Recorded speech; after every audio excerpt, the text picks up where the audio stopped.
Friend, আমি পূজা। আমার নতুন আরেকটি ব্লগে সকলকে স্বাগত জানাই। তো চলো তোমাদের সাথে আজকে নিয়ে এসেছি পুজোয় যে আমি লুচি ভাজছি সেই ভিডিও।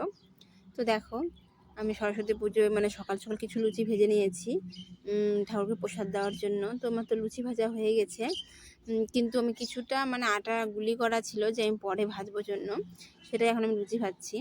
দেখো, আমি এই যে আমার হল রুমে আমি এই যে গ্যাস নিয়ে চলে এসেছি, কেন কি এটা নিরামিষ, তো সেই জন্য আমি এখানে আর কি নিয়ে এসেছি যে ঠাকুরের পুজো হচ্ছে, এখানে আমি ভালো করে করে দেবো নিরামিষ গ্যাসে উনুনে। সেই জন্য আমি দেখো লুচি ভেজেছি এখানে। তো এটা তো আমার রান্নাঘর না, কিন্তু এখানে আমি ভগবানের জন্য লুচি একটু করে দিচ্ছি।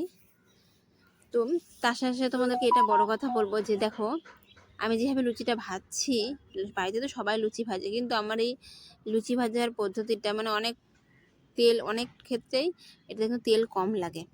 তো কেমন করে লুচি ভাজতে তেলটা কম লাগলো সেটা তোমাদেরকে দেখাবো। দেখো, আমি এই চাকতি ভেল্লিটা নিয়েছি, তো এটা কিন্তু আমি মেলা থেকে নিয়েছি। চাকতি ভেল্লিটা মানে খুবই সুন্দর, মানে এত মোলায়েম, এত মসৃণ কাঠটা, মানে খুব সুন্দর লুচি বেলা হয়। কিন্তু আমি হচ্ছে মানে সকাল থেকে আর কি একভাবে করে করে আমি একটু মানে হয়ে গেছিলাম, অধৈর্য হয়ে গেছিলাম।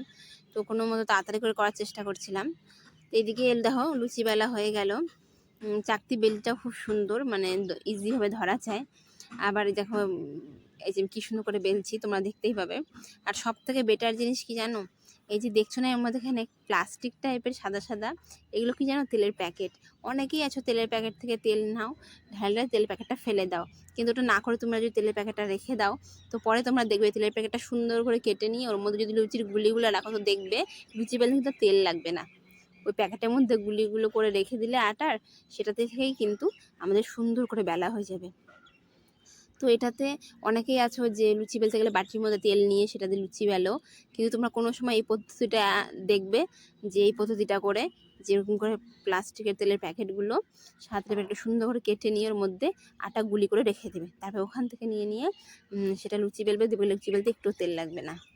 তো এই যে বেলা হয়ে গেল, তারপরে দেখো আমি লুচিগুলো সুন্দর করে ভেজে নিলাম। আমার প্রায় লুচি ভাজা একবারে কমপ্লিট হয়ে গেছে, কয়টাই করেছিলাম, তো হয়ে গেল। তো তোমরা ওই সরস্বতী পুজোর দিনে কারা কারা লুচি ভেজে ভগবানকে দিয়েছো অবশ্যই কমেন্ট করো। আর আমার এই ভিডিওটা তোমাদের কেমন লাগলো জানাও। আমার সঙ্গে থাকার জন্য, আমার পাশে থাকার জন্য সকলকে অনেক অনেক ধন্যবাদ।